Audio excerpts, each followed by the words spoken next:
Welcome to Tech Webcast, Australia's leading technology show.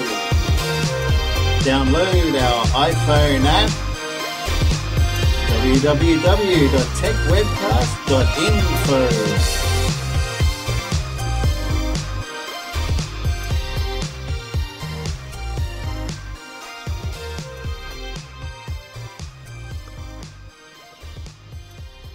Welcome to episode 128 of the Tech Webcast podcast, recorded on Saturday, the 28th of May, 2011. Today's hosts are Brad and Jason, with special guest Matt Ryan from mattryan.tv.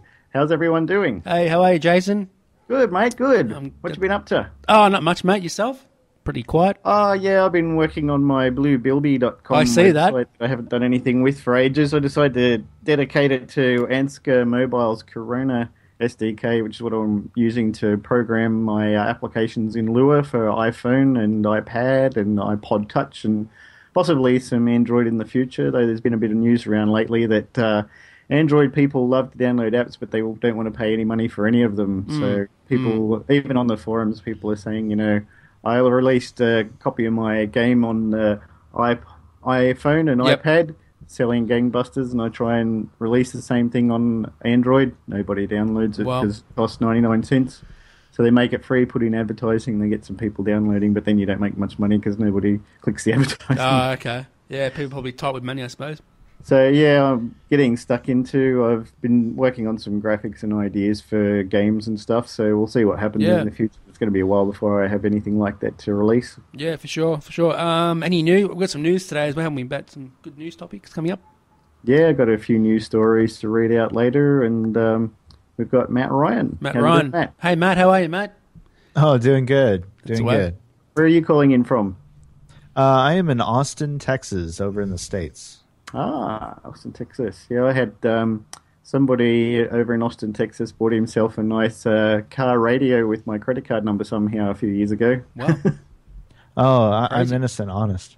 It wasn't you? That was bizarre because they even had my security number from the back of the card and everything, so don't know how they managed to get that, but he got himself... I managed to get the purchase refunded, but they wouldn't refund the exchange, the foreign conversion fee of $9 to convert it from American to Australian dollars and such. So I didn't get that back, but I got the money back from the car radio. Wow. Oh, wow, that's a pretty high fee. Yeah, it is. That's what it's like here, yeah. How's things going over in Austin? Hot, cold, medium? Oh, very hot. It's starting to get to summertime up here in the northern hemisphere, and we are feeling it in Austin. I think it was almost 100 today by the looks of it. We got winter coming on here, so we're rugging up. Yep, I love it. I love winter. Love the cold. So, Matt Ryan, what do you do on the internet, mate? Well, I like to just kind of think of myself as a content creator, Cool. Whether it be written word or video or audio. I really like creating content for people to enjoy, so that's what I do. Good stuff. You're doing some work for Lockergnome. How did you get into that?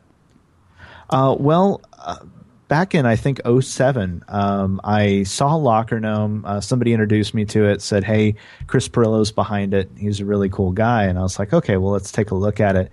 And I saw that it was a community of bloggers that wasn't too large, so it wasn't everyone that applies automatically gets a blog and it becomes another blog spot. I saw that there was actually some quality control, and I went, you know what, let me start a blog there. And I applied. I sent in an article, and they said, you know what, this is good. We'll go ahead and give you a blog. So I've been there for a while. Wow. And more recently, I've been doing kind of daily things. I've been increasing the content output. And so at that point, Chris basically just contacted me and said, hey, you want to do more stuff with us? And I said, sure. And I've been kind of doing a lot of behind the scenes things since then. Yeah, good stuff. So you also seen one of your videos, you actually gave away an Apple TV. Oh, yes. Cool. That was actually kind of a thank you to the Lockergnome community, because they're actually really, really nice and a lot larger than it seems. There's a lot of people there that are not only willing to share their knowledge with you as a writer, and say, you know what, this article's good, but here's how it can be better. And very helpful group of people. And I thought, there's got to be a way I can say thank you. And I was walking down the aisle of Fry's one day, and I saw the Apple TVs there, and I thought, you know what? I think that's it. So I picked one up, and we gave one away. Cool. Good stuff. And the lucky person's happy now that they've got it.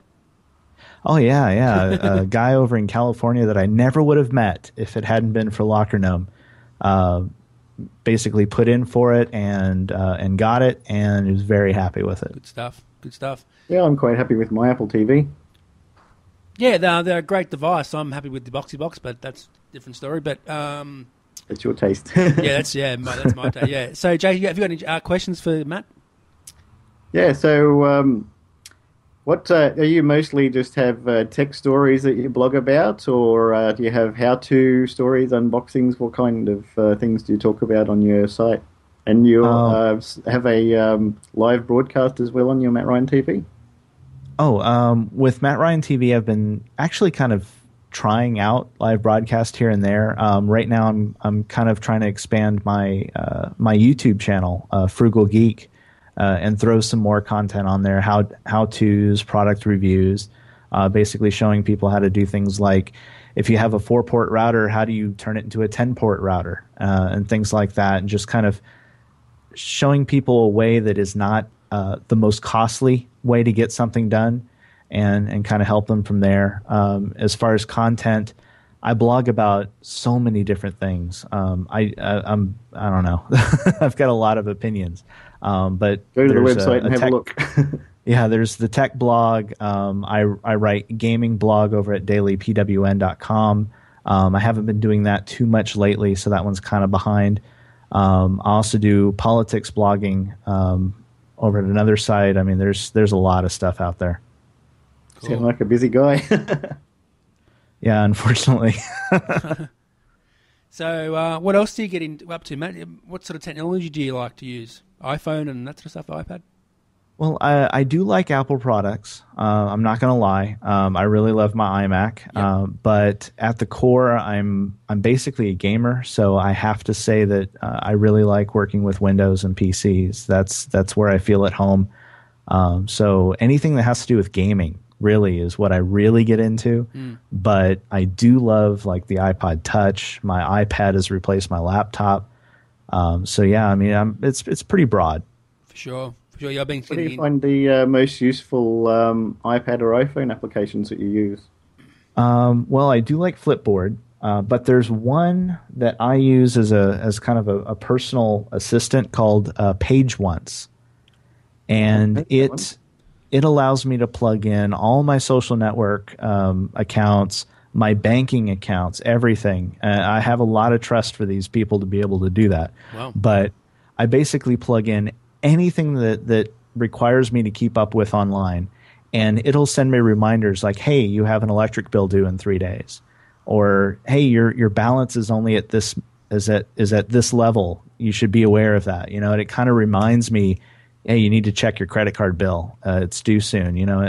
Having that little extra help really, really comes in handy, especially when you have so many different bills you have to keep up with.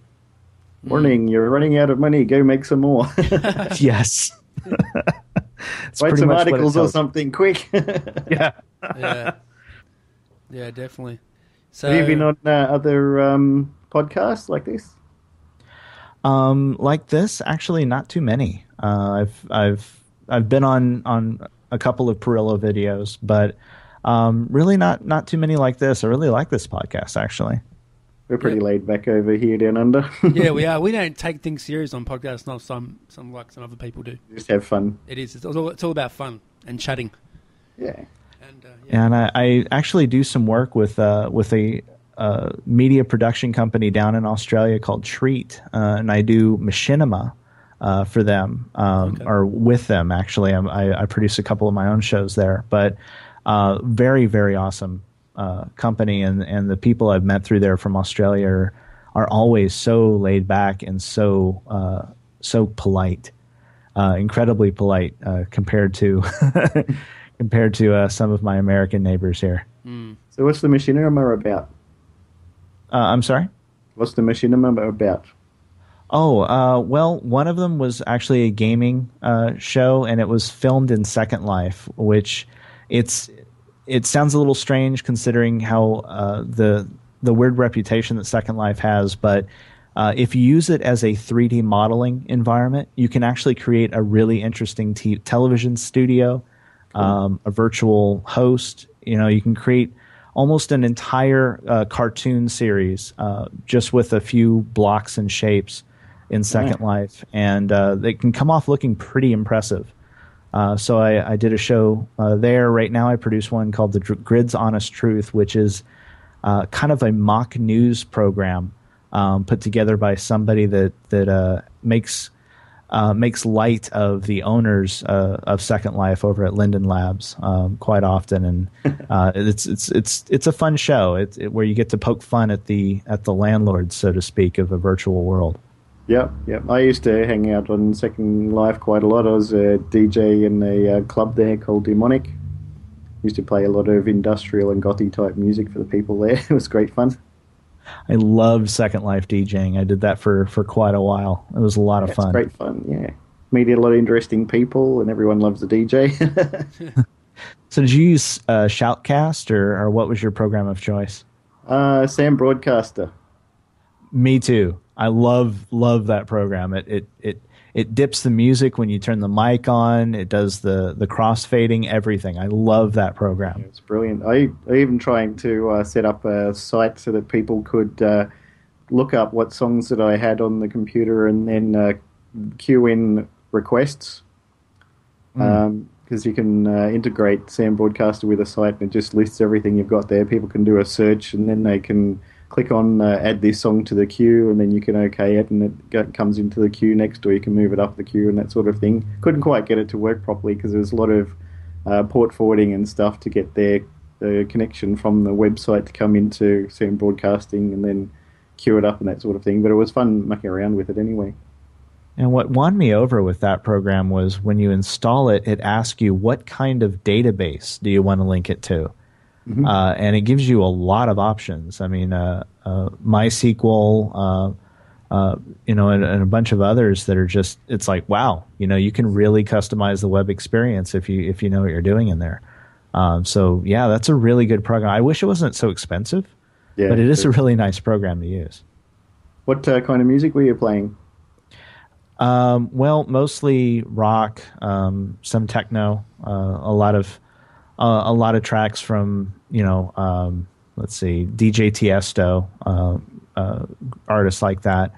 It just kind of depended on where I was virtually positioned. I mean, if I was at an Irish pub, for example, the music would be very different. There'd be a lot of Flogging Molly, Dropkick Murphys, bands like that. Yep.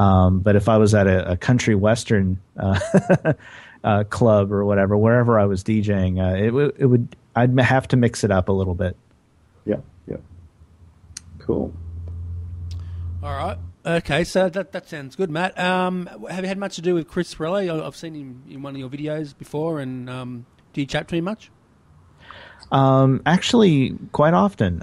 Him and I consider him a really good friend that I've never had the opportunity to meet in person. Okay. But he's one of the most helpful people I think I've ever had the pleasure of working with on the web. I think at first I contacted him and I said, hey, I want to give something away, but I want it to actually be a worthwhile experience for the people that are taking part in it. Mm-hmm. At the time, I thought maybe 5 or 6 people would apply to take part in the Apple TV giveaway, and because my reach wasn't really out there, I wasn't getting a lot of traffic. Granted, I was on Lockergnome, so by default I was getting traffic, but a lot of it was just general. I hadn't really built my own core audience yet. Yep. And Chris said, you know what? I tell you what, you facilitate the giveaway and I'll help make it happen for you. All right. I said, cool. And at that point, we arranged to have the video shot, and it was shot, and it went up, and almost immediately we had about 300 or 400 people actually almost immediately follow the account that had 5 followers before. Wow. Oh, nice. And within the next few days, it reached up to about 7, 8, 900. And by the time we actually gave it away, we had 1,100 people that had signed up, which that was leaps and bounds beyond what I would have been able to do myself. So I definitely have to give credit to Chris for kind of helping me make a name for myself in that community as as the Frugal Geek. And now the Twitter account, twitter.com/frugalgeek, has well over 1,100 followers, and each and every one of them I love communicating with. Yeah, so, for sure, definitely. No, that's good. Yeah, good on you, Chris. You've done a good job, mate. And he's actually been on this show before as well. So yeah, we've chatted with him. He's a cool guy. And, absolutely down to earth guy too, and funny. No matter who you are, if you email him, he'll respond. Oh yeah, definitely, he will respond. And he's a funny guy, and the dogs are good too. Yeah. All right, so Jason, we've got some tech news, mate. What's been happening in the news, mate? All right, here's the tech webcast news for today. Google has unveiled a mobile wallet platform and field tests in New York and San Francisco that will let people with special phones pay for goods in retail shops by tapping the phones against a payment terminal. The Google Wallet initially supports MasterCard credit cards from Citi, and users can pay for goods at 120,000 US shops, including Macy's, Walgreens, Subway, Noah's Bagels, American Eagle, Bloomingdale's Pete's Coffee, Toys R Us, and others. Sprint is a partner of the launch since it sells Google's Nexus S phone, one of the only phones in the US capable of using the new Google Wallet. The Nexus S supports NFC, an open standard backed by many companies, including Microsoft, Visa, Sony, Nokia, and AT&T. However, Android now supports NFC technology, and additional phones are expected to become available soon. We're extending an open invitation to merchants and ecosystem partners like payment networks, carriers, and banks to join us in creating tomorrow's best shopping experience, said Vice President of Commerce for Google, Stephanie Telenas. The wallet has some features that haven't been in previous attempts to offer mobile wallets. For instance, the wallet can include multiple cards. In addition to the Citi card, Google is including a prepaid Google payment card that users can fill up from any credit card. In addition, the wallet can include loyalty cards. When users pay for an item at point of sale, with one tap they can transfer multiple cards, including their credit card and the loyalty card. The idea is to continue to partner and add cards to the wallet, so hopefully I'll be putting all my cards in there, said Osama Bedia, the Vice President of Payments at Google. The executives unveiled a new service at an event in New York that was webcast. Google expects officially to release a product this summer in the US. Google officials also said that some 300,000 international retailers have the capability to support the mobile wallet, but they did not elaborate on plans outside of the US. In addition to the wallet, Google introduced Google Offers, which lets users collect electronic coupons and submit them at the point of sale. People can find coupons online and click on the button to send the coupons into their Google Offers account to make them available on the phone. Coupons can also be redeemed simply by showing the coupon, so they can be used at retailers that haven't yet upgraded the systems to accept NFC. Google Offers will become available to people in San Francisco, New York, and Portland this summer. Google hopes to expand the wallet to include many other items, including driver's license, hotel keys, and concert tickets. Later this year, Google also plans to add a feature that will let retailers pass receipts to users via the wallet technology. Australian retailers must explain why they charge huge markups on products that cost half as much from overseas internet companies, consumer group Choice says. And global companies with a presence in Australia prevent local customers taking advantage of cheaper prices offered on their overseas website, it says. It comes after a study yesterday found retailers were marking up products by as much as 142%, unbeknownst to shoppers, with clothing and shoes the most expensive of the lot. In its submission to the Productivity Commission's retail inquiry, Choice says the strong Australian dollar should enable local retailers to pass on savings to their customers. It is found that the same pair of Nike running shoes cost $240 at a major Australian sports retailer, while consumers can buy the same products for $134 from an online store based in the US. Choice says the top 12 music albums cost 73% more if purchased from the Australian iTunes Store instead of the US iTunes Store, but Australians are barred from using the US iTunes. The popular video game Portal 2 for Xbox 360 and PlayStation 3 cost 91% more from a major Australian online retailer than from a website based in Asia. There are too many examples, from white goods to motorcycles and TVs to video games, where we pay more, Choice Campaigns Director Christopher Zinn said in a statement. It's up to those in the supply chain here in Australia to justify why this is the case. Importers and retailers should not cry foul if consumers chase better prices wherever they may be. Last December, big resellers such as Harvey Norman, Borders, Target and David Jones waged a campaign against the $1,000 GST-free threshold for retail products purchased overseas. They labelled it unfair and argued it would cost jobs. The National Retail Association, representing 3,700 small shops, followed suit. The debate urged the federal government to announce a Productivity Commission inquiry into the future of Australia's retail industry.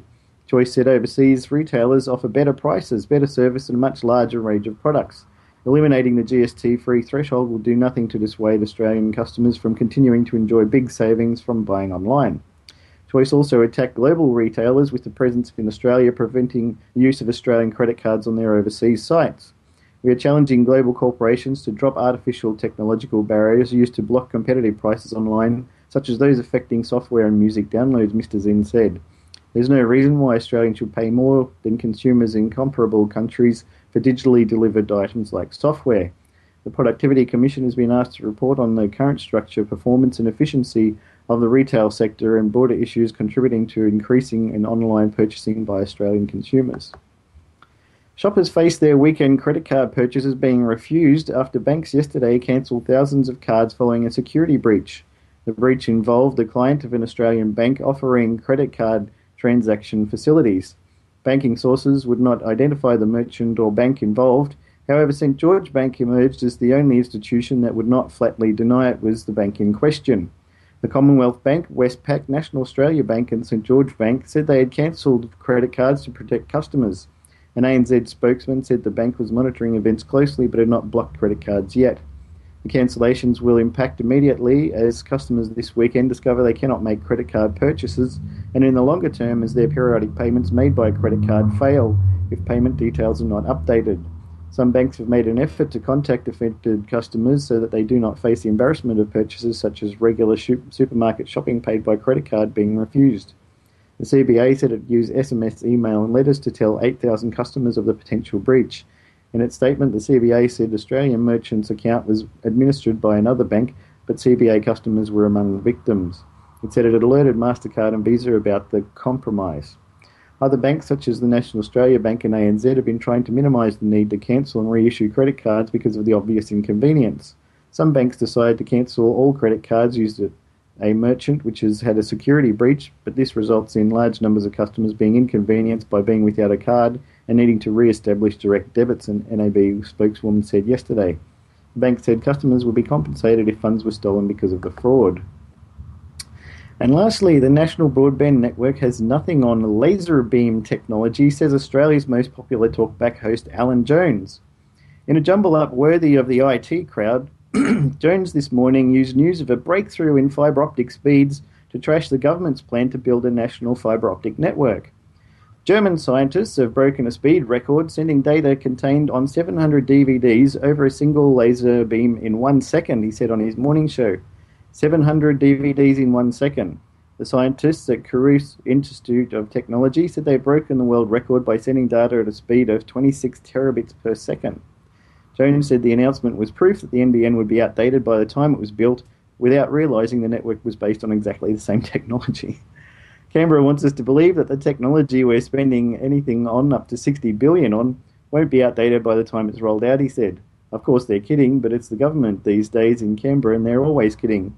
Fibre optic cables use pulses of light or laser beam to transfer data. The record set by the researchers in Germany was for the fastest ever data transfer over a single fibre optic cable. The NBN will see fibre optic cables rolled out to 93% of Australian households. The rest will be served by a mixture of wireless and satellite internet. Gary McLaren, Chief Technology Officer for NBN Co, said the German breakthrough showed the NBN was future-proof. Tests such as this just go to show why a fibre-enabled NBN is the best infrastructure for Australia's future, he said. As fibre optic technology improves, so too will speeds and the amount of data that can be carried over the network we are building today. I tell you what, I can't wait for the NBN, particularly if I'm going to get 26 terabits per second. Yeah, same. I can't wait for that either. Nice. We're so behind over in Australia. It's unbelievable. I'm just happy this week to not be shaped anymore. That's good, mate. That's good. Yeah, 26 kilobits up and down was terrible. Yeah, even if you were shaped, you still got the stream and stuff, so... Yeah, we could still do live streaming and stuff, but downloading was a headache. I didn't download any podcasts or apps or anything last week. Whoa. Well, you also uploaded that video, didn't you, when you were Shape 2, didn't you? I started the upload 2 hours before the shaping started and got probably about 2/3 of it done, and then the next third took another 3 or 4 hours. So wow. I just went out for the day and left it going in the background. Eventually it finished. Gee, that's crazy. That's crazy. All right, that's good stuff, mate. Now, Matt, what else has been happening, mate? Any sort of news you want to tell us about before we go? Anything oh, gosh. Any sort of upcoming things or giveaways? Or? As far as giveaways, we're working on a couple things. So I would say stay tuned. Okay. I don't have anything to announce right now, cool. but we're definitely working on making it happen more often for our friends that stay tuned. So watch the Twitter is my best piece of advice. All right. Which account should we be watching? Yeah, how can we watch? That's another thing. Yeah. Oh, twitter.com/frugalgeek is the best place to stay tuned for any giveaways from us. All right, and so if I put mattryan.tv, the link in the show notes, that's all one site that'll give you information on that as well. That is kind of a central hub for everything I do. Right. So that'll be a great place to find whatever you're looking for in relation to anything I do online. That's good, mate. Awesome. All right, Jason, anything else you want to add before we go, mate? Or no, it was just great having Matt on the show. Yeah, great chatting to you, Matt. Maybe we'll have a chat to him again in the future sometime. Yeah, for sure. All right, thank you, and great being on. It's a lot of fun. All good, mate. Jason, where can they find you on Twitter, mate? Yeah, you can find me on Twitter at twitter.com/Warlock, WAULOK, and jasonoakley.me. And if you want to check out my Ansca mobile Corona SDK plugging website, bluebilby.com for iPhone games and stuff in the future, and maybe some tutorials and code on there as well. Cool. Does actually Blue Bilby have a Twitter account yet, or? No. Just going to keep everything under the Warlock account for now. Oh, okay. That's cool. That's all right. You can find me on Twitter at Brad Oz and at Tech Webcast, and also on Facebook, Tech Webcast. Leave us some comments on there, and we'll read them on there next week or something. Yeah. And some comments on iTunes as well would be good too, and that would be appreciated.